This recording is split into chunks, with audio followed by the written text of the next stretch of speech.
साहित्य समाज का दर्पण है और ज्ञान के संयोजन की एक ऐसी कला है जिसके माध्यम से यथावत जानकारियां समाज तक संप्रेषित की जा सकती हैं। जिस देश का साहित्य जितना समृद्ध होता है उसका इतिहास उतना ही गौरवशाली होता है। नोएडा के सेक्टर 16 में स्थित मारवा स्टूडियो में 6 से 8 अक्टूबर 2022 तक 3 दिवसीय 8वां ग्लोबल लिटरेरी फेस्टिवल का शानदार आयोजन दीप प्रज्वलन एवं गणेश वंदना के साथ किया गया। फेस्टिवल के पहले दिन साहित्य और समाज के बीच संबंधों पर चर्चा, साहित्य का समाज के लिए महत्व पर विशेष रूप से चर्चा हुई। मारवा स्टूडियो के संस्थापक एवं ICMAI के प्रेसिडेंट डॉक्टर संदीप मारवा ने कहा कि साहित्य समाज को यथार्थ रूप में दर्शाने का सबसे अच्छा और सरल माध्यम है। उन्होंने सभी से अपील करते हुए कहा कि हमें प्रतिदिन कुछ न कुछ पढ़ते और लिखते रहना चाहिए। रोज लिखने से हमें अपने कार्यों के प्रति ईमानदार रहने की प्रेरणा मिलती है और लिखी हुई बात हमेशा याद रहती है और यहीं से ही धीरे धीरे लेखन कार्य का सृजन भी होता है। हमें साहित्य के महत्व को समझना चाहिए और साहित्य के प्रति रुचि भी जगानी चाहिए।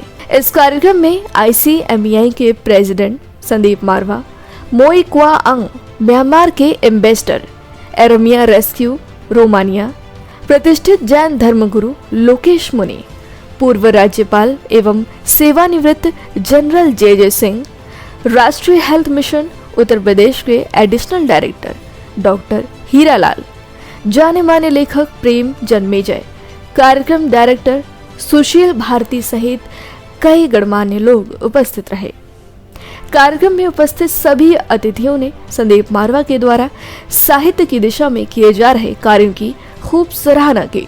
इस कार्यक्रम में डॉक्टर हीरालाल द्वारा लिखी गई किताब डायनेमिक DM एवं पूर्व सेना प्रमुख जनरल JJ सिंह द्वारा लिखी गई पुस्तक मैकमोहन लाइफ का विमोचन एवं मारवा स्टूडियो द्वारा doctor Ram Manohar Lohia forum poster भी लॉन्च किया गया। कार्यक्रम में शामिल हुए सभी अतिथियों को संदीप मारवा द्वारा स्मृति चिन्ह देकर सम्मानित किया गया। साहित्य समाज का आईना है। आपने बहुत ही अच्छा स्पीच दिया, बहुत ही अच्छा लगा हम लोग को। इसके बारे में तो देखिए, आर्ट एंड कल्चर, इसमें बहुत सारी चीज़ें समाहित हैं। तो आर्ट का मतलब क्या होता है? आर्ट का मतलब होता है हुनर। वो हुनर किसी प्रकार का हुनर हो, ठीक है। और कल्चर का मतलब होता है उसको कल्टीवेट करो। तो आपके जो अंदर आर्ट है उसको कल्टीवेट करो, मतलब कल्चर करो। तो आर्ट एंड कल्चर जो हम लोग बोलते हैं ना, ये बहुत व्यापक टर्म है। और जो साहित्य का ये ग्लोबल फेस्टिवल है, आपके पास बहुत कुछ चीज़ें हैं, लेकिन आप जो कल आपको याद था, अगर आप उसको राइट नहीं करोगे, लिखोगे नहीं, तो भूल जाएगा। तो जैसा मैंने अभी कहा ना कि हम लोग कहते हैं हम पढ़े और लिखे हैं। भाई आप पढ़े तो हैं, जब तक जो पढ़े हो उसको लिखोगे नहीं तो आप लिखे कैसे कह सकते हो हम लिखे हैं? तो पढ़े लिखे को पूरा करने के लिए आपके पास जो कुछ भी है अनुभव के रूप में, आपकी हॉबी के रूप में, उसको लिखना चाहिए। बहुत ही खुशी का विषय है कि आज ग्लोबल साहित्य उत्सव का आयोजन भारत की राजधानी दिल्ली NCR नोएडा में हुआ है। और विश्व शांति में साहित्य के योगदान पर जब चर्चा हो रही है, साहित्य हमारे जीवन में आलोक स्तंभ की तरह हमारे जीवन को आलोकित करता है, जीवन की दिशाओं को स्पष्ट करता है, हमारे भीतर की नकारात्मकता को खत्म करता है, सकारात्मक सोच को उत्पन्न करता है, पॉजिटिव थिंकिंग को। और मैं समझता हूँ जब जीवन में से नकारात्मकता खत्म होती है, हिंसा खत्म होती है, तो अपने आप में ही विश्व शांति का सपना साकार होता है। और मन की शांति विश्व शांति की अनिवार्य शर्त है। साहित्य के द्वारा हम अपने मन की शांति को भी प्राप्त कर सकते हैं। Honor and pleasure to be here, and I would like to extend my heartiest congratulations to Dr. Sandeep Marwah, and organizer of this very important occasion. And I wish all of them great success. So Thank what you. you feel today? What's your experience about today's event? Oh, this is a great event. I'm very much impressed by the today event.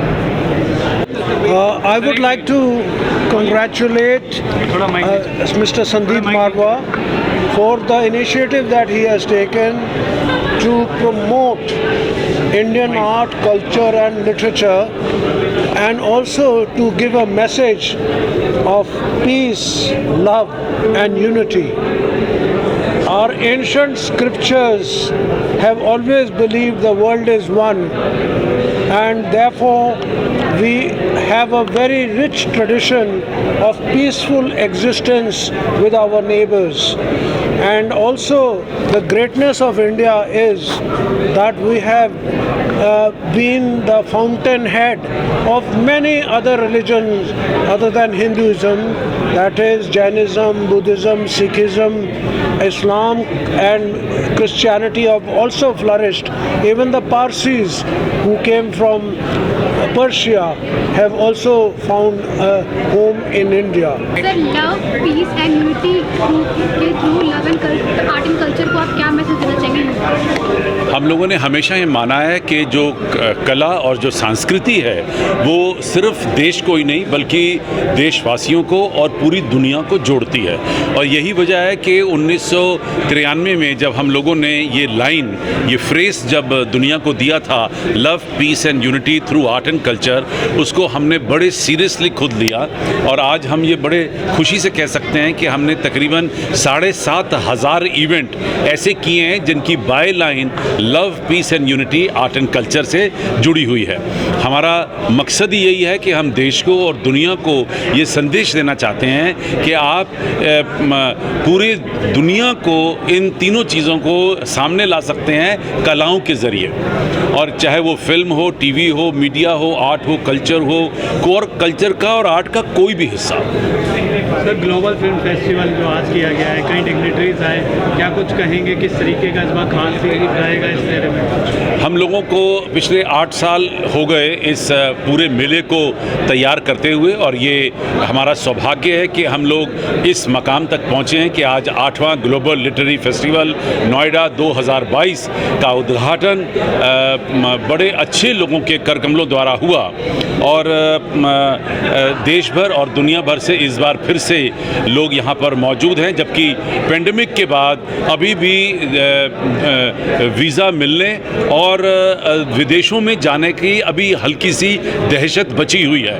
उसके बारे में देखिए, ऐसा है कि साहित्य है तो समाज है, समाज है तो साहित्य है, दोनों एक दूसरे के पूरक हैं। जैसे मैंने पहले भी कहा, आज बोलते हुए भी वहाँ पर बोला था कि साहित्य जो है मनुष्य के सभ्य होने का उद्घोष है। जब मनुष्य सभ्य हुआ, जब उसको लगा कि मुझे अपनी मेरी संवेदनाएं दूसरे की संवेदनाएं मेरी होनी चाहिए, तो तब जो है साहित्य जीवन में आया।